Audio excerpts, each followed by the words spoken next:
Hi தமிழக மக்களே, welcome to national institute Madurai.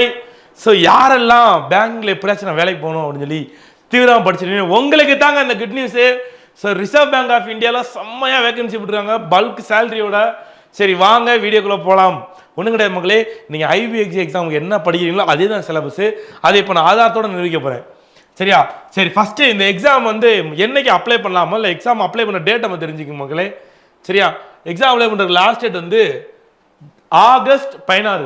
அதாவது நீங்கள் ஜூலை 25லேருந்து ஆகஸ்ட் 16 நீங்கள் அப்ளை பண்ணலாம். சரிங்களா? ஃபஸ்ட்டு பிலிம்ஸு, அதுக்கடுத்து மெயின்ஸு, அதாவது பேஸ் 1 பேஸ் 2.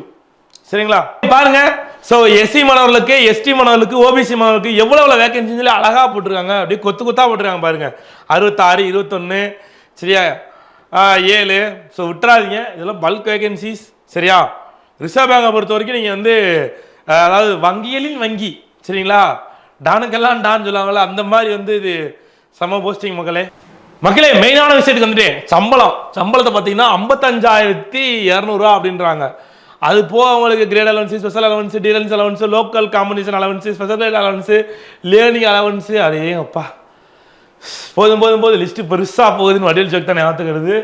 1,22,717 சரியா? இவ்வளோ இருக்குது. இது போக வந்து பார்த்தீங்கன்னா ஹவுஸ் ரெண்ட் அலவன்ஸ் வந்து 50% ஆஃப் வந்து கொடுத்துருவாங்க. சரியா? அக்கமடேஷன் பேங்க்லேயே கொடுப்பாங்க, அது குவார்டர்ஸ் இருக்கும். இல்லைன்னா உங்களுக்கு வந்து 50% கொடுத்துருவாங்க. சார் எக்ஸாம் பாஸ் பண்ணான்னு இதெல்லாம் நம்பிக்கையோட படிங்க மக்களே. சரியா? நம்பிக்கை தான் எல்லாமே. ஓகேங்களா? உங்களுக்கு படிக்கிறதுக்கான வழிமுறைகள் தரல, இந்த எக்ஸாமுக்கு சிலபஸ் என்ன, எப்படி படிக்கணும், கைடன்ஸ் இல்லைன்னா நேராக மதுரை நேஷனல் இன்ஸ்டியூட்டுக்கு வாங்க. சரியா?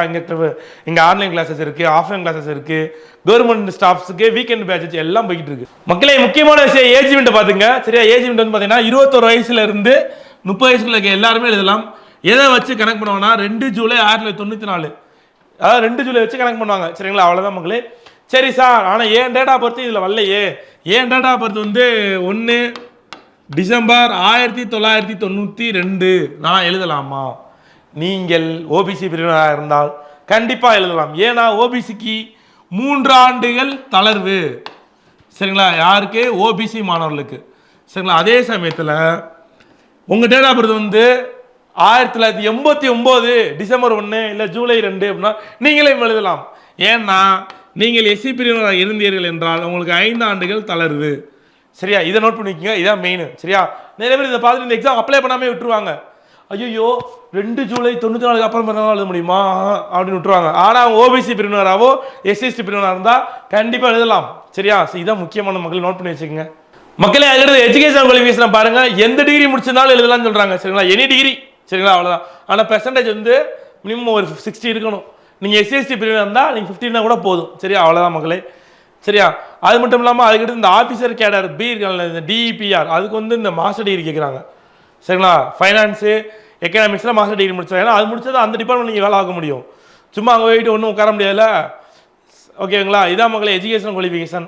மக்களே செலெக்ஷன் ப்ராசஸ் இதுதான் முக்கியம். ஃபர்ஸ்ட் வந்து பார்த்தீங்கன்னா ஃபேஸ் 1 எக்ஸாம் பிலிம்ஸ், அதுக்கடுத்து ஃபேஸ் 2 எக்ஸாம் மெயின்ஸ், அதுக்கடுத்து இன்டர்வியூ. அவ்வளோதான் வேலை. சரி, இதான் மக்களே நீங்கள் selection process. So prelims exam நீங்கள் எழுதணும் அப்படின்னா நீங்கள் எக்ஸாம் ஃபீஸ் பே பண்ணி ஃபஸ்ட்டு அப்ளை பண்ணணும். எக்ஸாம் ஃபீஸ் பண்ணால் எஸ்சி எஸ்டி பிடபிள்யூடி டிபார்ட்மெண்ட்டுக்கு வந்து 100 ரூபீஸு.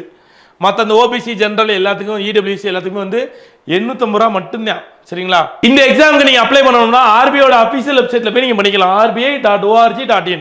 சரிங்களா? ஒன்லி ஆன்லைன் அப்ளிகேஷன் மட்டும்தான், ஆஃப்லைன் கிடையாது. ஆன்லைனில் அப்ளை பண்ணி நீங்கள் எக்ஸாம் பண்ணிக்கலாம். ஆல்ரெடி ஆட்டோமேட்டிக்காக வந்துடும்.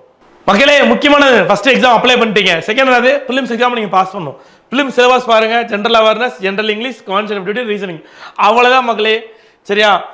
இதே தான் ஐபிஎஸ் அவங்களே கொடுத்துட்டாங்க பாருங்க. The exam is scaled 1 or more than 1 session. The score across the various session will be equal for the following IBS standard practice. அதே சிலபஸ் தான் மக்களே. So don't worry. இந்த எக்ஸாமுக்கு நம்ம மதுரை நேஷனல் இன்ஸ்டியூட்டில் ஆன்லைன் கிளாஸஸ் போய்கிட்டு இருக்கு, ஆஃப்லைன் கிளாஸஸ் போய்கிட்டு இருக்கு, ரெகுலர் பேச்சஸ் போய்கிட்டு இருக்கு, வீக்கெண்ட் பேச்சஸ் போய்கிட்டு இருக்கு. சரிங்களா? டிஸ்கிரிப்ஷனில் இருக்க நம்பரை நீங்கள் கான்டெக்ட் பண்ணி நீங்கள் மதுரை நேஷனல் இன்ஸ்டியூட்டில் உங்களுக்கு எது பிடிச்சிருக்கோ நீங்கள் இது பண்ணிக்கலாம். இந்த எக்ஸாம் பற்றி உங்களுக்கு வேறு டவுட்ஸ் இருக்குது, ஃபீட்பேக் இருக்குது, சஜஷன் இருக்குது, எதாக இருந்தாலும் கீழே கமெண்ட்டில் போடுங்க. கண்டிப்பாக உங்களுக்கு ரிப்ளை கொடுப்போம். சரியா? இந்த ரிசர்வ் பேங்க்கில் நமது தமிழக மாணவர்கள் மகத்தான வெற்றி அடைய நமது மதுரை நேஷனல் இன்ஸ்டியூட் சார்பாக வாழ்த்துக்கள்.